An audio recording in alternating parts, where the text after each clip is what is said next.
मैं हूं डॉक्टर मुबारक और मैं जो है वो आज एक बहुत ही इंटरेस्टिंग टॉपिक के साथ आया हूँ और बहुत ही एक इम्पॉर्टेंट टॉपिक है ग्रेड पॉइंट एवरेज या जीपीए कैलकुलेशन और इसी के साथ जो है वो सीजीपीए कैलकुलेशन। कुछ चीज़ें आपको मालूम होनी चाहिए। पहली चीज़, आपके सब्जेक्ट के क्रेडिट आवर्स या क्रेडिट पॉइंट्स। क्रेडिट पॉइंट्स जो है वो आपको आपके जो भी आपका सिलेबस है, जो भी आपके जो है वो करिकुलम है, उसमें मौजूद होता है। और ये आपको कहाँ से मिलेगा? ये आपको मिसाल के तौर पर अगर आप पाकिस्तान में पढ़ रहे हैं तो आपको हायर एजुकेशन कमीशन पाकिस्तान की वेबसाइट से आप अपना जो भी करिकुलम है, जिस भी आप यूनिवर्सिटी में कोई भी कोर्स पढ़ रहे हैं, तो वहाँ से आप उसको जो है वो डाउनलोड कर सकते हैं, देख सकते हैं कि आपके उस सब्जेक्ट का क्रेडिट पॉइंट कितना है। अब जो है मिसाल के तौर पर हम अगर किसी मेडिकल सब्जेक्ट की बात करते हैं तो मिसाल के तौर पर जो है वो उसका क्रेडिट पॉइंट, जैसे कि एनेटमी, वहाँ पर एनेटमी 3:1 4 और 3:1 लिखा होगा, जिसका मतलब है कि 3 जो है वो थ्योरी यानी कि थ्योरी का क्रेडिट पॉइंट्स है और 1 जो है वो लैब या प्रैक्टिकल का क्रेडिट पॉइंट्स है। ये आप चीज़ याद रखिएगा। जिसको 2 टुकड़ों में लिखा हो उसका मतलब ये है कि वो एक पहला जो ज़्यादा क्रेडिट आवर्स है वो थ्योरी का होता है और लैब का जो है वो उसके बाद वाला क्रेडिट आवर्स होता है। ओके, और जिसके आगे कोई भी इस तरह की सेपरेशन नहीं है उसमें जो है वो कम्प्लीटली वो थ्योरी बेस्ड होता है। ओके, तो ये तो आपको समझ आ गई कि क्रेडिट पॉइंट्स जो है वो कहाँ से आपको मिलेंगे और किस तरीके से इसको लिया जाता है। अब सेकंड चीज़ जो जीपीए कैलकुलेशन के लिए इम्पॉर्टेंट है वो है हमारे पास ग्रेड, यानी कि आपके उस सब्जेक्ट के अंदर ग्रेड कितने आए हैं। तो ग्रेड जो है वो भी आपको जो है वो आपके सब्जेक्ट से मिल जाते हैं और वो कैसे मिलते हैं वो हमें इस तरीके की एक कैलकुलेशन होती है जिसमें आपको मिल जाता है। ये भी जो है वो HEC का एक ग्रेडिंग सिस्टम है।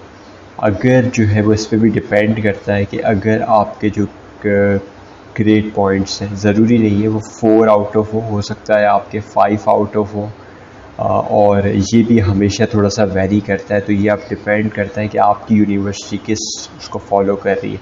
तो ये मैं जो है वो उसको एक निकाला जो एक जर्नलाइज्ड HEC का बनाया हुआ है।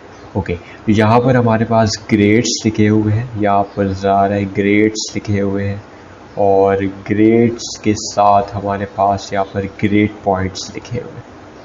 ओके, तो जो ग्रेड पॉइंट्स हैं और ग्रेड पॉइंट्स के बाद हमारे पास परसेंटेज, यानी कि ए ग्रेड जो है वो आपके पास इतना जो है वो इसका यानी कि इसकी जीपीए जो है वो इतनी होगी और उसकी जो परसेंटेज होगी यानी कि उसके मार्क्स के परसेंट होंगे वो इतने होंगे।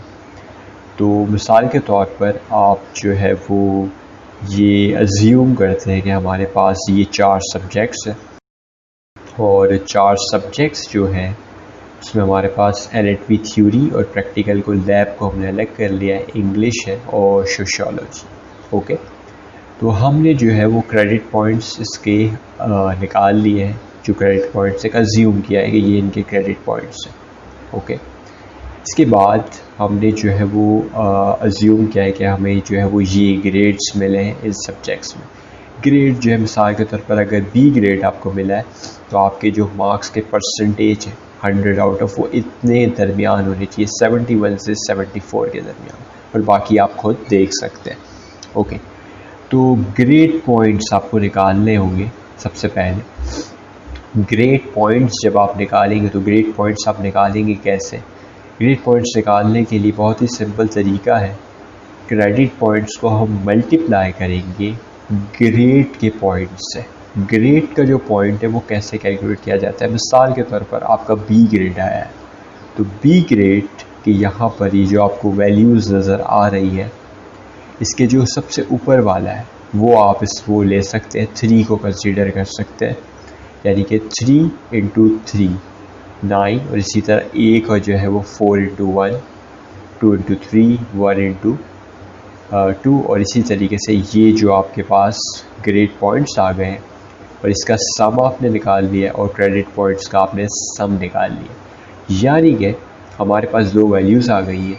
तो अब हमें अगर GPA कैलकुलेट कर दी है इन सब्जेक्ट्स की सारी मिलाकर, तो हमारे पास इसका फार्मूला है टोटल ग्रेड पॉइंट्स जो कि 21 है और टोटल क्रेडिट पॉइंट्स जो कि 9 है, जो कि हमारे पास आ गया है 2.33 GPA। ओके, अब जो है वो ये तो मेथड है मैनुअल। अब अगर मिसाल के तौर पे आप ये कैलकुलेशन नहीं करना चाहते, आपके पास जस्ट क्रेडिट पॉइंट्स है, आपके पास ये ग्रेड्स है, तो इसका भी बहुत आसान सा तरीका है। इसका जो तरीका है वो मैं आपको बता देता हूँ। ये एक वेबसाइट है जिसका लिंक भी जो है वो यहाँ पर गिवन है, इसको मैं जो है वो डिस्क्रिप्शन में मेंशन कर दूँगा। इस लिंक को जब आप क्लिक करेंगे तो ये आपके पास एक वेबसाइट खुल जाएगी और इसमें ऑलरेडी मैंने कैलकुलेट किया हुआ। आपको जो है वो करना कुछ भी नहीं है, आपको यहाँ पर अपने क्रेडिट पॉइंट्स एंटर करने हैं, सब्जेक्ट्स का नाम आप जो है वो अपने हिसाब से जो भी आपका सब्जेक्ट है उसका नाम लिख देंगे, उसके ग्रेड्स लिख देंगे, बाकी काम सारा जो है वो वेबसाइट खुद कर लेगा। और देखिए वही जो है वो हमारे पास 2.33 इसकी GPA आई। तो दोनों तरीके से आप कैलकुलेशन कर सकते हैं। और एक और चीज़ यहाँ पर एक सवाल आता है कि अक्सर ये भी होता है कि हमारी GPA इंक्रीज़ कैसे होगी और डिक्रीज़ कैसे होगी।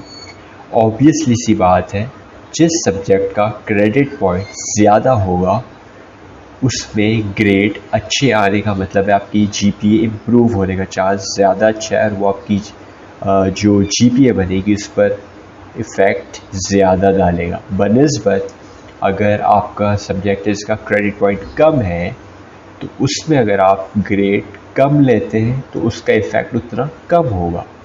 लाइक 3 क्रेडिट आवर्स का सब्जेक्ट में आपको ज़्यादा अच्छे मार्क्स लेने चाहिए अगर आपको अपनी GPA को इम्प्रूव करना है। तो CGPA कैलकुलेशन वो कैसे की जाती है? CGPA कैलकुलेशन जो है इसका बहुत ही सिंपल है।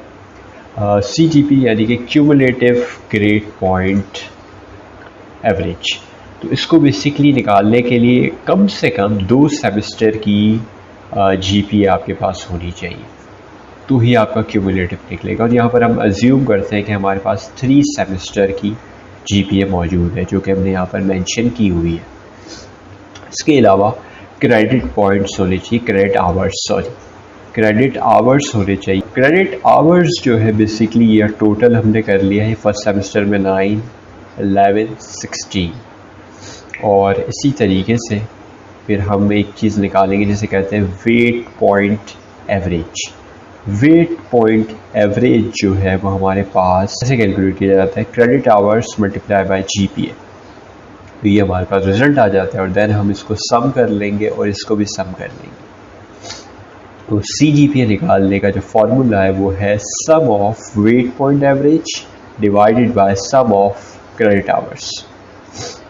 यानी कि मिसाल के तौर पर आपके जैसे जैसे सेमेस्टर बढ़ते जाएंगे आप उसको इस तरीके से ऐड करते जाएंगे और यह आपके पास CGPA आ गई है। वन मोर थिंग, जब भी एक और चीज़ कि जिस सेमेस्टर के क्रेडिट आवर्स टोटल मिलाकर ज़्यादा है, ऑब्वियसली अगेन वही रूल अप्लाई होगा, उसकी GPA का इफ़ेक्ट आपकी CGPA पर ज़्यादा होगा। उम्मीद करता हूँ कि ये आपको जो है वो चीज़ समझ आ गई होगी।